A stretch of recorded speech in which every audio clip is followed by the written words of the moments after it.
네, 지금 시각 3시 42분 13초 막 지나고 있습니다.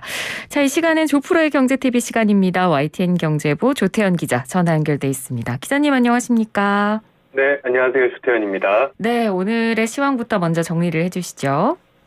간밤에 뉴욕 증시가 약세를 보였습니다. 좀 일제히 조정받는 모습을 보였는데 반면에 국내 증시는 상승세로 출발했고요. 결국에 0.95% 오른 2718.89로 장을 마쳤습니다.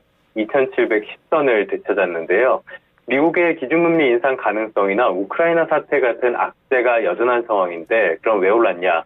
무엇보다 외국인의 순매수가 가장 큰 영향을 미쳤습니다. 네. 장 초반에 순매수를 기록을 했는데 이게 9거래일 만에 순매수였고요. 그런데 장 막판에는 결국 순매도로 돌아섰습니다. 35분 기준으로 소폭 순매도를 지금 보이고 있는데요.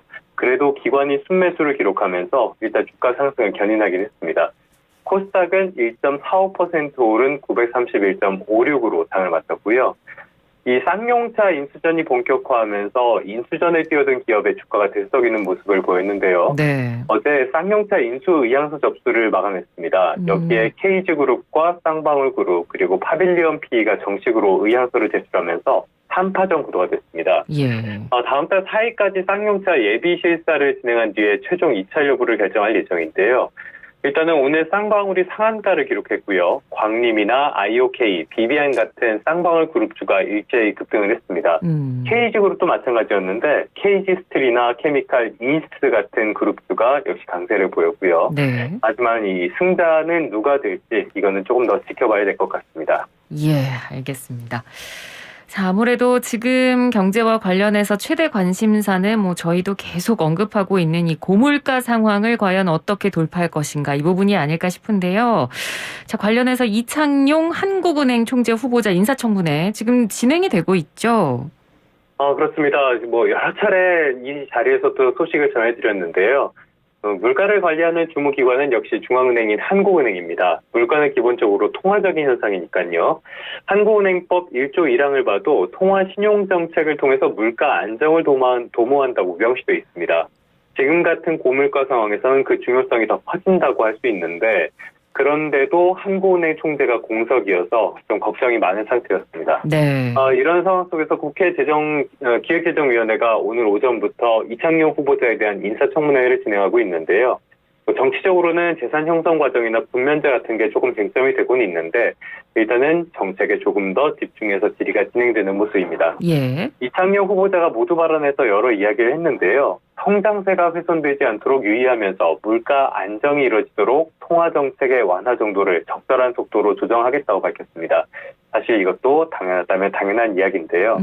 이를 통해서 가계부채 연착륙 같은 금융안정을 도모하겠다고 했는데요.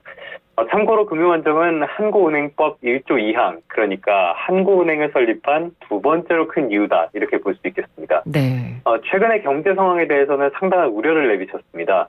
우선 우크라이나 사태가 장기화하고 있고 미국 연방준비제도의 기준금리 인상 가능성이 있고요. 중국에서 코로나19 재확산 같은 변수로 국내 물가를 높이고 경기를 악화할 위험이 커졌다고 진단했는데요.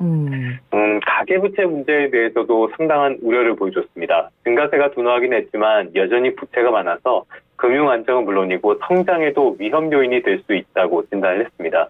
금리 인상 신호를 계속 줘서 증가세를 완화하면서도 이 과정에서 발생할 취약차주의 부실 위험에도 대비해야 한다고 강조했습니다. 네.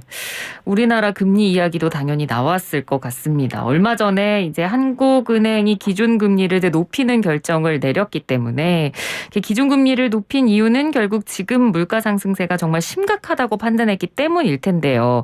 여기에 대해서 후보자는 어떤 이야기를 했습니까? 지금은 경기 상황만 봤을 때는 금리를 오히려 낮춰야 할 상황에 가깝습니다. 네. 그만큼 경기 상황이 어려운 건데요. 그럼에도 지난 14일 금융통화위원회에서 앵커가 말씀하신 것처럼 만장일치로 기준금리 인상이 단행됐습니다. 소수 의견도 없었다는 뜻이에요. 그만큼 지금의 물가 상황이 심상치 않다라고 받아들일 수 있는 부분인데요. 이 후보자도 물가에 대한 전망을 내놨습니다. 별로 밝은 소식이 아니었습니다. 네. 앞으로 적어도 1년에서 2년 정도는 물가 상승 국면이 이어질 거라고 설명을 했으니까요.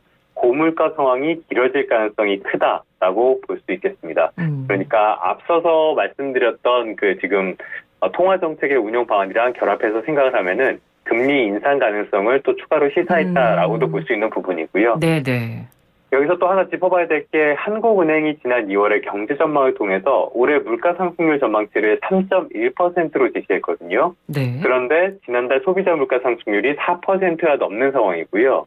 금통위 역시 이런 고물가 상황이 이어지고 전망치인 3.1%를 크게 웃돌 것이다. 이런 의견문에 이런 내용을 담았습니다. 네. 청문회에서 여기에 대한 지적이 있었는데요. 물가 전망치와 실제 차이가 크다. 이런 지적이 있었습니다.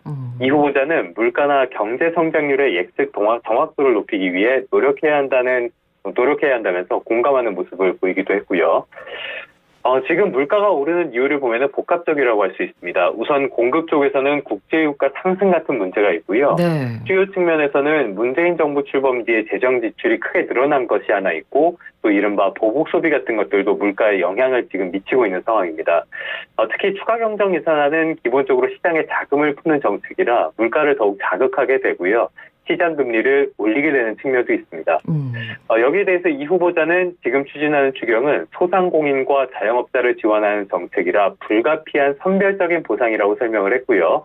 하지만 총량이 너무 커서 물가에 영향을 주게 된다면 정책 당국과 이야기해서 물가 영향을 어떻게 조절할지 한국은행도 관여해야 한다고 강조하는 모습을 보이기도 했습니다. 네.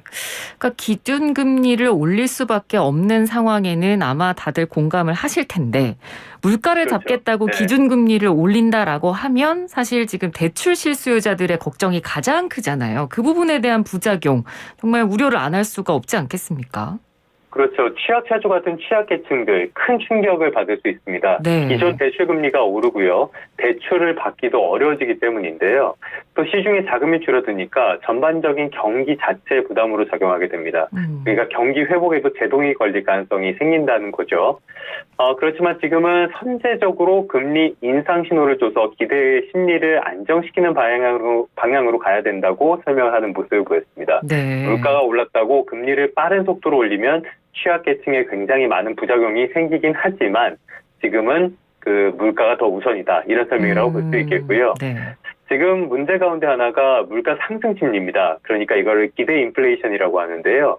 기대 인플레이션은 기업이나 가게 같은 경제 주체가 지금 알고 있는 정보를 바탕으로 해서 예상하는 미래 물가 상승률을 말합니다. 그러니까 앞으로 물가가 이렇게 저렇게 움직일 거다 이렇게 예상을 하고 있는 그걸 말하니까 이게 임금 협상이나 투자 결정 같은 결정에 전반적으로 영향을 미치게 됩니다. 네. 그래서 최종적으로는 실제 물가에 아주 큰 영향을 미치게 되고요. 그래서 이 후보자는 물가 상승 기대 때문에 인플레이션이 더 가팔라질 수도 있다고 우려를 하는 모습을 보였습니다.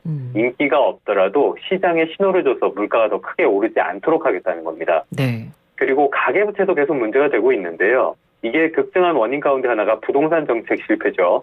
그래서 금리로 신호를 주는 것도 중요하긴 하지만 금리 정책만으로는 관리가 불가능하다고 설명을 했습니다.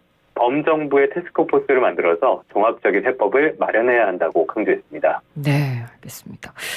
자, 이 후보자 청문회가 지금 아직 안 끝났죠? 계속 진행 중인가요? 네네. 네. 오전부터 지금 이제 계속 진행이 되고 있는데 오전부터 이어진 분위기는 어땠습니다? 앞서도 살짝 말씀을 드렸는데 일단은 정치적으로도 약간 충돌을 빚는 모습을 보이긴 했습니다. 근데 전반적으로는 좀 차분한 모습을 보였고요. 그러니까 오늘 인사청문 경과 보고서가 채택될지는 약간 미지수긴 한데 네. 엄중한 시기인 만큼에 또 한국은행 총재가 공석이니까 이 부분을 고려해서 좀 현명한 결과가 나왔으면 좋겠습니다. 네, 알겠습니다. 자, 마지막으로 오늘 조프로의 경제팁은 어떤 건가요? 지금까지 설명드린 내용을 보면은 국내 경제가 정말 위기에 처한 상황이다라는 점이 와닿으실 텐데요. 고물가 상황을 이어지는데 금리를 올리자니 경기가 걱정이고요. 가계대출의 부실화 우려도 있습니다. 이렇게 상황이 나빠진 거는 외부 충격도 물론 큰 영향을 미쳤지만 상당히 오랜 기간 국내 경제정책이 효율적으로 작동하지 못했던 측면도 크다고 봐야 되는데요. 그래서 한 말씀 드리면은 반면 교사들의 실패를 반복하지 말자라고 말씀을 드리겠습니다. 네, 알겠습니다. 오늘 말씀 잘 들었습니다. 감사합니다. 네, 고맙습니다. 네, 지금까지 YTN 경제부 조태현 기자였습니다.